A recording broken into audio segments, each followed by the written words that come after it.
हो गया और प्रतिष्ठा हो गया। आवाहन किनका करना है? यदि घर पर पूजन हो रहा है।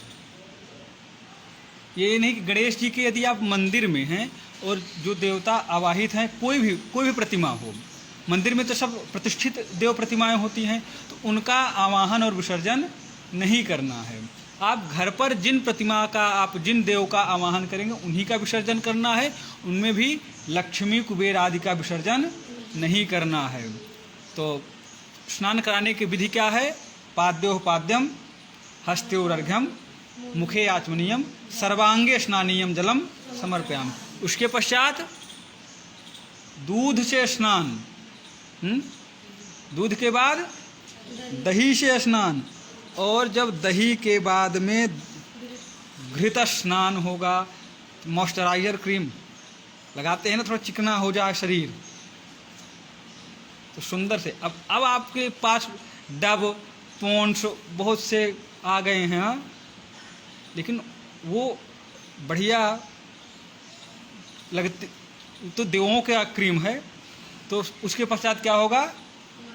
घी उनके सब शरीर में, जैसे शिव जी हैं या प्रतिमा है, तो उनके शरीर में बढ़िया स्नान कराना है लगा करके।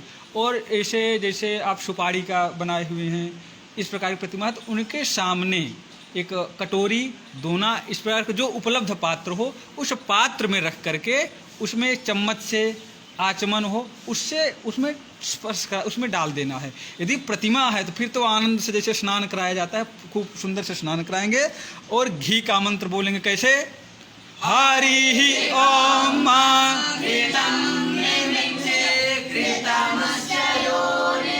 घृते श्रितो घृतम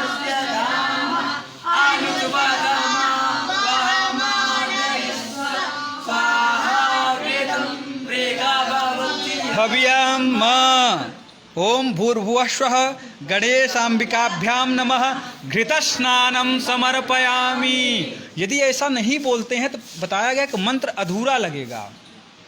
अभी आप तो गणेश और गौरी जी का पूजन कर रहे हैं, इसलिए गणेशाम्बिकाभ्याम नमः, इस बात को ध्यान रखो। सीताराम का होगा तो सीतारामाभ्याम नमः, नारायण और लक्ष्मी का लक्ष्मी नारायणाभ्याम नमः, उमा महेश्वराभ्याम नमः। अब आप सोचते होंगे कि क्यों पहले, मतलब कि माँ जी का नाम क्यों पहले लिया जा रहा? नारायण लक्ष्मीभ्याम नमः क्यों नहीं बोला जा रहा? महेश्वर उमाभ्याम नमः क्यों पहले नहीं बोला जा रहा? एक होते हैं सम्माननीय और एक होते हैं पूजनीय। जो सम्माननीय होते हैं हमारे, जैसे देखो दादा दादी, दादी दादा कोई बोलता है? क्या बोलते हैं? दादा दादी, नाना नानी, चाचा काका काकी, भैया भाभी, सब में पहले कौन सा नाम आया? पुरुष का। क्यों? ये हमारे सम्माननीय हैं। कौन है? ये हमारे सम्माननीय हैं। जो भी सम्माननीय है उसमें देखेंगे आप पहले सर्वप्रथम पुरुष का नाम आ रहा। चाचा चाची, काका काकी, दादा दादी, बाबा आजी, हाँ? तुम्हारी भाषा में क्या केशव? डोकरा डोकरी, मोड़ा मोड़ी, हाँ? परंतु जो पूजनीय होगा उसमें स्त्री सर्वप्रथम हो जाएगी। मम्मी पापा, माता पिता बोलते हैं ना, कि पिता माता बोलते हैं।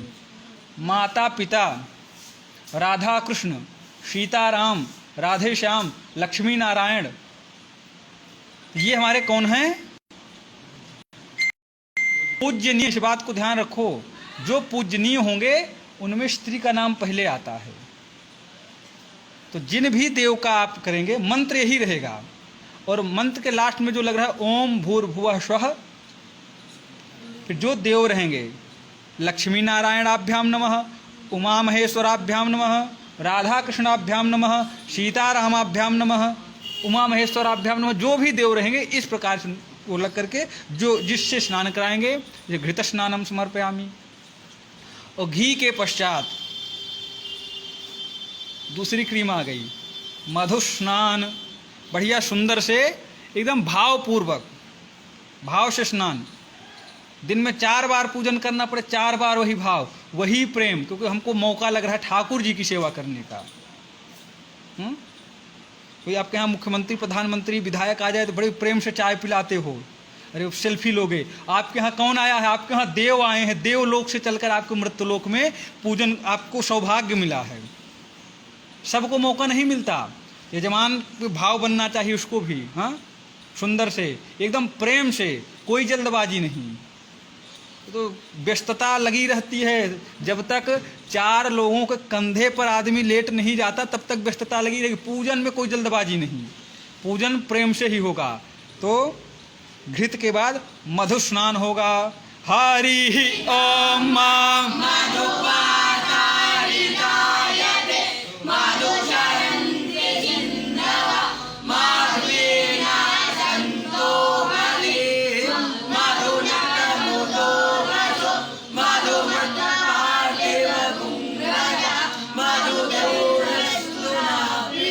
ओम भूर्भुवः स्वः गणेशाम्बिकाभ्याम नमः मधुस्नानम समर्पयामि।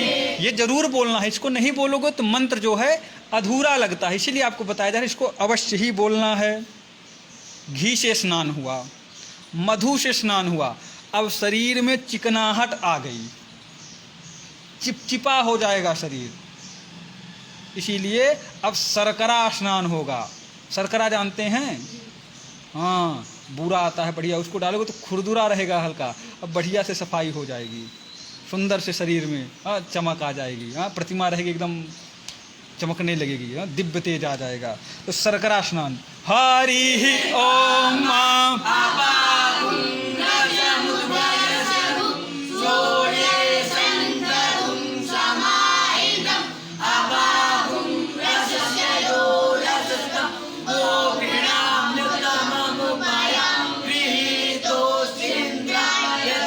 जुष्टम गृह्णाम्येखते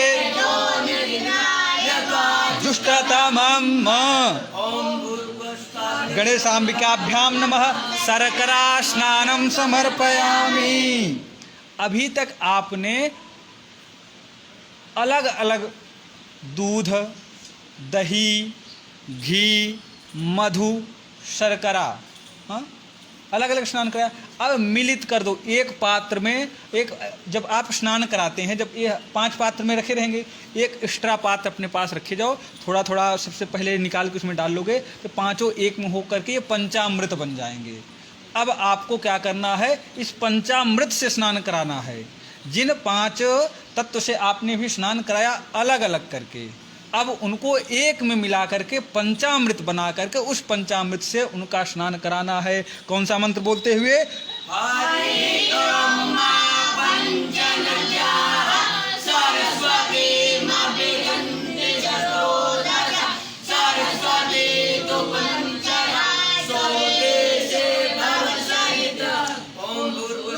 गणेशाम्बिकाभ्याम नमः पंचामृत स्नानम समर्पयामि। अब स्नान कराना है गंधोदक से। आपको गंधोदक क्या, हल्दी को बोलते हैं गंध, उदक यानी जल। तो जल में हल्दी डाल करके उस गंधोदक से स्नान कराना है। किनका? जिनका आप पूजन कर रहे हैं, गणेश जी का पूजन कर रहे हैं तो गणेश जी का, राधा कृष्ण का कर रहे हैं तो राधा, जिन भी देव प्रतिमा की आप पूजन कर रहे हैं अब उनका स्नान गंधोदक से होगा। गंधोदक का मंत्र बोलते हुए हरि ओम अग्गुं सुनाते अग्गुं सुः परुखा परुः सोममवतु मदाय रसो अच्युतः।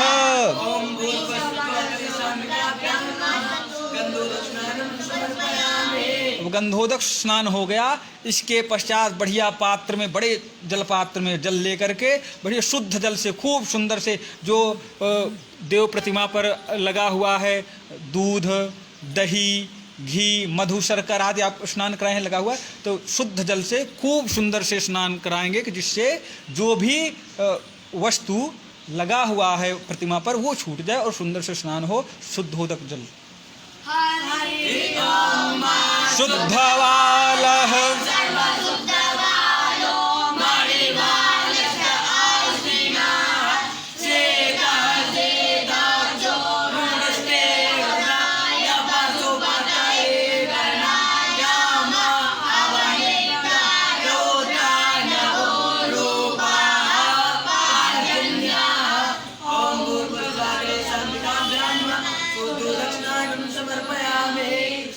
स्नान के पश्चात जब आप लोग स्नान करते हैं तो स्नान के बाद क्या लगता है?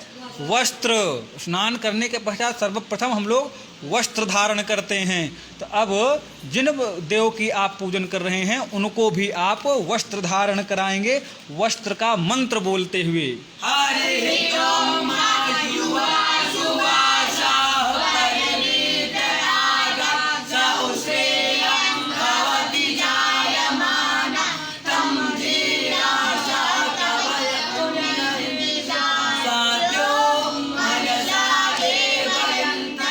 ओम भूर्भुवस्वः गणेशाम्बिकाभ्यां नमः वस्त्रं समर्पयामि। एक मंत्र बोलने के बाद दूसरे मंत्र में इतनी स्पीड मत बढ़ा दो, कहीं आपको जाना है। जितनी लय, जिस स्थिरता से आप पहला मंत्र बोलते हैं उसी स्थिरता से आपको लास्ट मंत्र भी बोलना है। ये नहीं कि एक मंत्र बोल दिए उसके पश्चात आप की स्पीड पकड़ लिए, जाना कहाँ है। आप हो सकता है कि आप प्रतिदिन में 4 पूजन कराते हों, क्योंकि आपका कार्य ही रहेगा, आप आचार्य हैं, आप अनुष्ठान करा रहे हैं, आप दिन में 10 पूजन कराते होंगे। परंतु जिन्होंने आपका आवाहन किया है, जिन यजमान ने आपको बुलाया हुआ है, वो तो रोज़ नहीं करा रहे हैं, उनको तो अच्छे से करना है। आपको ये लग रहा है कि हमको अन्यत्र जाना है, आपका प्रतिदिन का कार्य हो सकता है अनुष्ठान कराना, परंतु वो जो कर रहा है उनको आप देखिए। भाव से हर मंत्र, भाव से हर मंत्र स्थिरता से, हर मंत्र प्रेम से आपको बोलना है। पूजन प्रेम से ही करना है। तो वस्त्र धारण कराने के पश्चात उपवस्त्र धारण, गमछा आदि हम लोग धारण करते हैं ना, तो केवल एक ही नहीं कि एक धोती लपेट दो देवता चलो हो गया, हाँ, केवल एक वस्त्र नहीं, वस्त्र के बाद उपवस्त्र भी धारण कराना है। उपवस्त्र के स्थान पर कलावा, क्योंकि पूजन करना सबका अधिकार है, चाहे वो गरीब हो चाहे वो अमीर हो। जो सक्षम है वो तो देव प्रतिमा के लिए, जो यदि माता जी का पूजन हो रहा तो साड़ी आदि ला सकते हैं, हाँ? गणेश आदि का पूजन हो रहा तो वो जो धोती कुर्ता आदि का वस्त्र ला सकते हैं। परंतु जो गरीब है यजमान और उसके अंदर श्रद्धा है पूजन कराने की और वो इतना खर्च नहीं कर सकता, उसके लिए विकल्प है, कलावा होता है। कलावा को तोड़कर ही आप चढ़ाओ। मौली जानते हैं, मौली कलावा जिसको हाथ में बांधते हो, उसको ही तोड़कर चढ़ाओ। वस्त्र, क्योंकि ठाकुर जी तो भाव के भूखे हैं। पूजन प्रेम से होना चाहिए, मन में वही भाव होना चाहिए कि हे ठाकुर जी हम आपको वस्त्र धारण करा रहे हैं। हाँ? ठाकुर जी तो अणोर अणियाम महतो महियाम, ठाकुर जी बहुत छोटा शरीर धारण कर सकते हैं, बहुत छोटे भी हैं और ठाकुर जी बहुत विशाल। तो आप बस आपके अंदर भाव होना चाहिए। आप एक कलावे का एक टुकड़ा चढ़ा रहे हैं तो वो भी उनके शरीर में पूरा आ जाएगा। और भाव नहीं है ना तो कितना भी वस्त्र आप चढ़ा दो उनके शरीर में कहीं आने। विराट देखो, वामन भगवान जब आए तो विराट उद्धारण किए, 2 ही डग में तीनों लोग। कौन सा वस्त्र धारण कराओगे? धारण तभी होगा जब भाव होगा। आप ये चाह लो हम 10 धोती 20 धोती कुर्ता पहना के ठाकुर जी ना, उनके शरीर का अंकन नहीं कर सकते हम लोग, जिनके एक एक रोम कूप में करोड़ों ब्रह्मांड लुढ़कते हैं। आपके यहाँ मिल फैक्ट्री नहीं बन पाएगी उनको वस्त्र धारण कराने के लिए। तो मुख्यतः जो है वो भाव है। आप कलावे का टुकड़ा चढ़ा रहे हैं तो भी भाव नहीं, ठाकुर जी हम आपको वस्त्र चढ़ा रहे हैं। भाव होना चाहिए प्रेम से, तभी अर्पण करेंगे। उनके पास कमी थोड़ी नहीं, उनका हमारा केवल भाव देखते हैं। ऐसा थोड़ी ना है कि वो वहाँ से देवलोक से आपके यहाँ आ गए हैं तो वस्त्र नहीं है। देवताओं के तो वस्त्र दिव्य वस्त्र होते हैं, गंदे नहीं होते। उनके गले माला जो मुरझाती नहीं, पलक झपकती नहीं, आवश्यकता नहीं है, प्रेम है। आपको प्रेम की अभिव्यक्ति करना है। वस्त्र के पश्चात क्या करना है? उपवस्त्र। उपवस्त्र का मंत्र बोलते हुए उपवस्त्र चढ़ाएंगे। ज्योतिखा सह शर्म वरुथ मास दत्स्वाह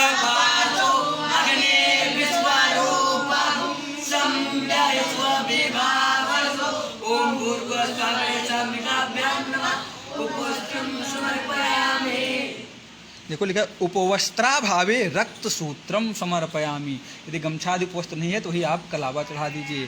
तो उपवस्त्र धारण करने के पश्चात यज्ञोपवीत धारण किया जाता है, जिसको बोलते हैं जनेऊ।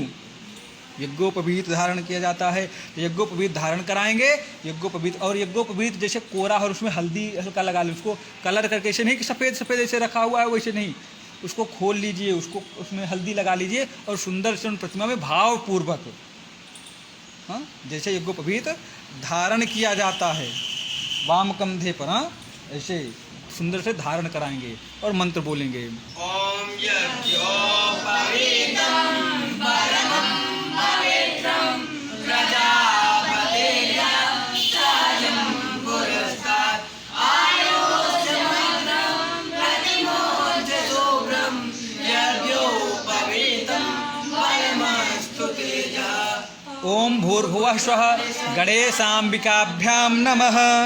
यज्ञोपवीतं समर्पयामि। यज्ञोपवीतान्ते आचमनीयं जलं समर्पयामि। यज्ञोपवीत पहनाने के पश्चात एक आचमन जल अवश्य छोड़ देना है।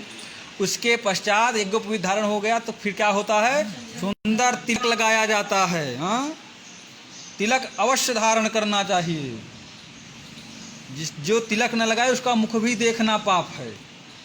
तो देव हैं आए हो तो सुंदर उनको तिलक धारण कराइए। तिलक का मंत्र बोलते हुए कैसे, हरि ओम त्वां गंधर्वा मिन्द्रस्त्वां बृहस्पतिः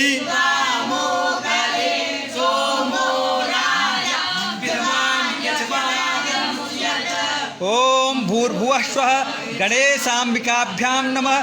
चंदानुलेपनम समर्पयामि। देखो अभी भी कई स्थान पर रहता है कि आप देखते होंगे जब तिलक लगाते हैं, तिलक लगाने पर अक्षत जरूर लगाते हैं तिलक पर। अब आपको अक्षत चढ़ाना है। मंत्र बोलिए, हरि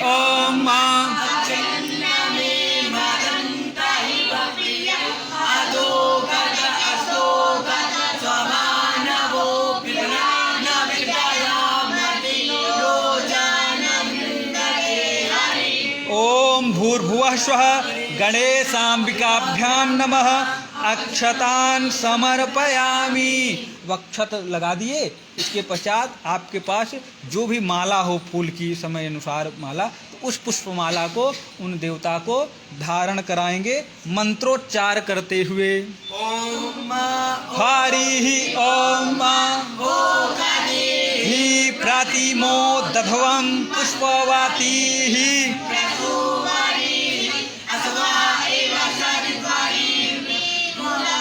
पारष्णवः गणेशाम्बिकाभ्यां नमः। पुष्पमालां समर्पयामि। भैया माला धारण करा दिए। अब माला धारण करने के पश्चात दूर्वा चढ़ाया जाएगा। दूर्वा एक ऐसी घास होती है, उसको काट पीट के कैसे भी डाल दो बढ़ती ही रहती है, बढ़ती। आप देखेंगे जो कोई दवा आदि न डालिए उसको ख़त्म नहीं होती, उसकी वंश बढ़ती। ऐसे मतलब हमारा भाव ये होना चाहिए कि जिस प्रकार से इसकी बेल बढ़ती रहती, इसी प्रकार से हमारी ही वंश बेल बढ़ती रहे और आपका पूजन होता रहे हरदम, हमारे पश्चात भी करने वाले रहें सुंदर। तो इस भाव से आप लोग दूर्वा चढ़ाएंगे। दूर्वा का मंत्र बोलते हुए, हरि ओम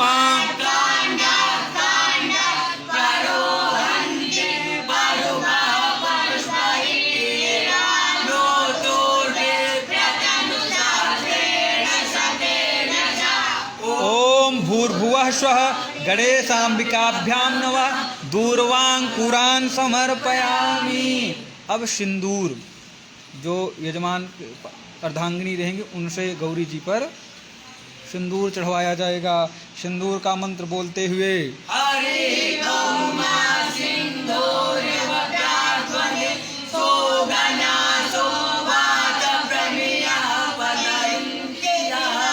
घृतस्य धारा अरुधो नवाजी काष्ठा पिन्वमानः। ओम भूर्भुवः स्वः गणेशाम्बिकाभ्यां नमः। सिंदूरं समर्पयामि। इसके पश्चात अबीर गुलाल, अबीर गुलाल जानते हैं कई कलर का होता है, उसको आप चढ़ा सकते हैं। उसमें सुंदर महक होती, थोड़ा सा लेकर के उसको चढ़ाएंगे और यही मंत्र बोलते हुए, भोगै पर्येति बाहुं जाया हेतिं परिबाध हस्तघ्नो विश्वा वायुनान विद्वान पुमान पुमा गुं सं ओम भूर्भुवः स्वः गणेशाम्बिकाभ्यां नमः नाना परिमल द्रव्याणि समर्पयामि। जब भी मंत्र बोलिए एक लय में बोलिए, आगे पीछे मत बोलो। चाहे 100 ब्राह्मण रहो, चाहे 5 लोग रहो, चाहे 3 लोग रहो, ये आपकी जिम्मेदारी ये बनती है कि एक लय में बोलिए। उसके पश्चात सुगंधित द्रव्य चढ़ाएंगे। सुगंधित द्रव्य मतलब जानते हैं, इत्र आदि रहता है, उसको रुई ले लो, रुई में इत्र लगा लो, उसको चढ़ा दो।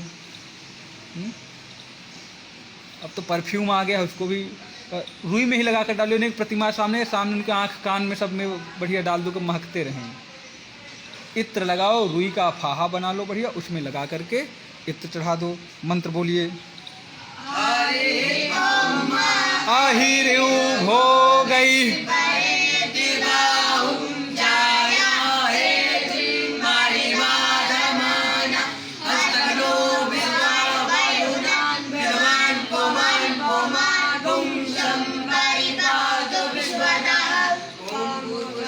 गणेशाम्बिकाभ्यां नमः सुगंधित द्रव्यम समर्पयामि।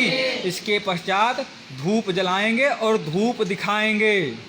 धूप धूप जानते हैं, अगरबत्ती नहीं, धूप। अगरबत्ती में बांस की लकड़ियाँ पड़ी रहती हैं और बांस जलाना सनातन धर्म में निषिद्ध है। और ख़ासकर आप लोग तो भगवान श्री कृष्ण की नगरी में रह रहे हैं, बंसी उसी बांस की बनती है, तो कभी भी भूल से भी मत जलाना। किसी भी देव कार्य में, देव पूजन में अगरबत्ती नहीं जलाना है। क्या जलाना है? धूप बत्ती। और धूप बत्ती जलाते हुए इस धूप का मंत्र का उच्चारण करेंगे। हरि ओम।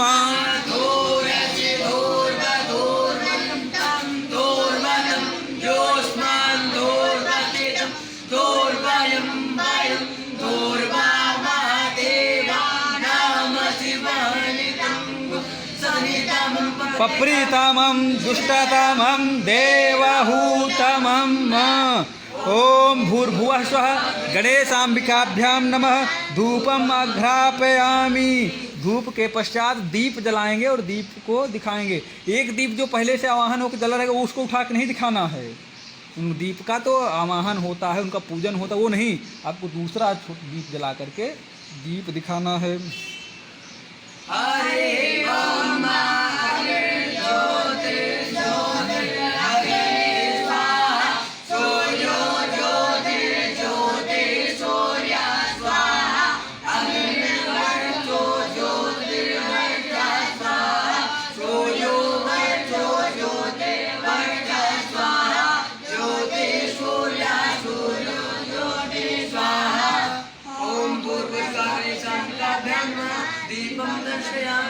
अब आपने जिन देवता का आवाहन किया था वे आ गए, हाथ पांव धुल लिए, मुंह धुल लिए, स्नान कर लिए। आपके पास जो उनके लायक क्रीम थी, दूध दही घी मधु शर्करा, उससे स्नान हो गया। आपके पास जो वस्त्र थे आपने वस्त्र धारण करा दिए, माला फूल धारण करा दिया आपने, चंदन तिलक एक पवित्र हो गया। हाँ, धूप दीप आरती हो गई, उनकी धूप दिखा दिए, दीप दिखा दिए। और जब सब कुछ हो गया, अब स्नान आदि हो गया, अब होगा पूजा के साथ पेट पूजा। अब तो क्षुधा लगेगी, इतनी दूर से आए, स्नान आदि सब हो गया। अब उनको भोग लगेगा। जो भोग आपके यहाँ मिठाई आदि उपलब्ध हो, जो भोग हो, अब आप उनको भोग लगाएंगे। हाथ धुल करके बढ़िया से मृत्यु के साय नमः करके हाथ धो कर लेकर भोग लगा देंगे, मंत्र पढ़ते हुए। हरि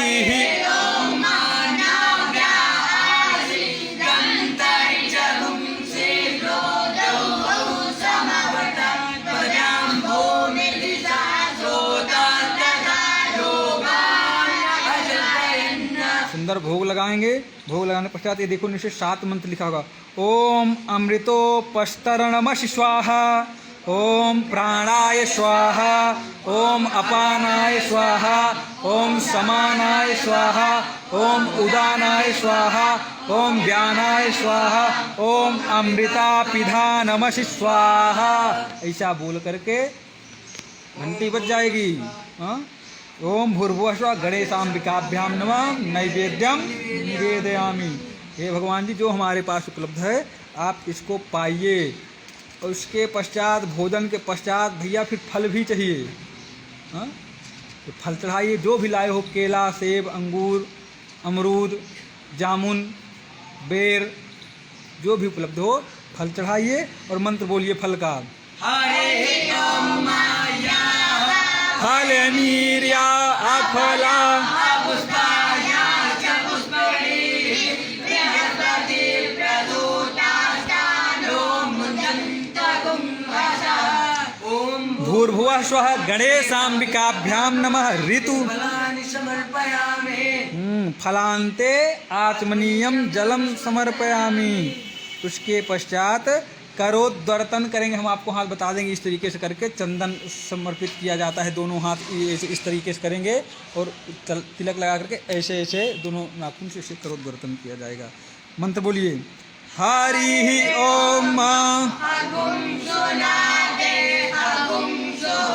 पृच्छतां पारुखा पारुः गन्धस्ते सोममवतु मदायशो अच्युत। इन दोनों हाथों में तो ही हल्दी चंदन लगा करके एक हाथ इधर करके इधर ऐसे ऐसे ऐसे देखिए, इस तरीके से ऐसे कर देंगे। मत्स्य नहीं बनाना है, तो वैसे चंदन का बोल रहे हैं तो मत्स्य बना रहे हो। उसके पश्चात में पान, यदि सुपारी कटी हो तो बेहतर है, नहीं तो तांबूल बढ़िया पान में इलायची और लौंग लगा कर लगाओ। ये नहीं खड़ी सुपारी उसी में रख दो, बाद में उठा कर ले चलेंगे घर पे खाएंगे, ये नहीं होना चाहिए। जो खाए कोई खड़ी सुपारी तो कोई देवता भोग लगाएंगे नहीं, उसी में आपको पान में गोला करके रख दिए। सुपारी हो तो कट्टी होने की कोई आवश्यकता नहीं सुपारी डालने की, उसमें लौंग और इलायची ही डालिए और पान में बढ़िया लगा करके सुंदर बीड़ा चढ़ाइए और मंत्र पढ़िए। हरे ओम जतपुरुखेण हविखा देवा यज्ञमतन् वात वसन्तोष्यासि राज्यं ग्रीष्म इदमः श्रद्धभिः। यदि यजमान एक ही है, पूजन छोटा हो रहा है, तो आप केवल वैदिक मंत्र बोल करके कि ओम भूर्भुवः स्वः गणेशाम्बिकाभ्यां नमः मुखवासार्थम एला लवंग पूगी फल सहितम तांबूलम समर्पयामि कर सकते हैं। और यदि कई लोग पूजन कर रहे हैं, थोड़ा समय लगता है, साथ में आप लौकिक मंत्री बोल दीजिए। पूगी फलम महादिव्यम नागवल्ली दलेनुतम एलालं सुन्दरं ताम्बूलं प्रतिगृह्यताम। इसके पश्चात जो दक्षिणा चढ़ानी है, ये नियम है। आप ये नहीं शर्माओ कि यजमान से बोलो चढ़ाओ, चाहे वो ये नियम नहीं होना चाहिए यहाँ 501 चढ़ाइए 2100, ऐसा नहीं। 1 रुपये ही उसकी श्रद्धा है, 50 पैसे ही है, 5 पैसे श्रद्धा है, उसके पास जिस प्रकार से उसकी क्षमता है उसको वहाँ पर नियम है तो वो आपको करना है। लेकिन ये नियम नहीं है कि वहाँ पर आपको 500 ही चढ़ाना है, 1100 ही चढ़ाना है, वहाँ पर दक्षिणा चढ़ाना है। तो दक्षिणा चढ़ाएगा और आप मंत्र बोलेंगे। हरे ओम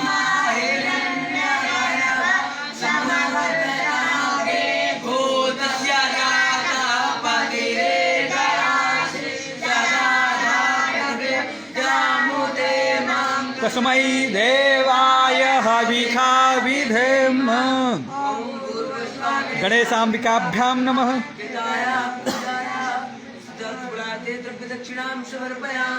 उसके पश्चात सुंदर कर्पूर ले लेंगे, थोड़ा सा कर्पूर आरती कर देंगे भाई, क्योंकि एक देव का पूजन हो रहा। मुख्य आरती तो पश्चात में होगी, बड़ी आरती सुंदर से, लेकिन अभी संक्षिप्त में आरती होगी।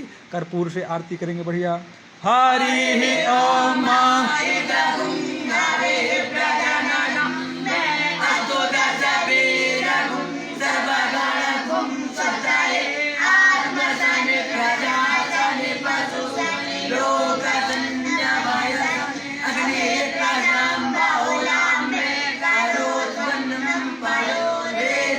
अस्माशु धत्त।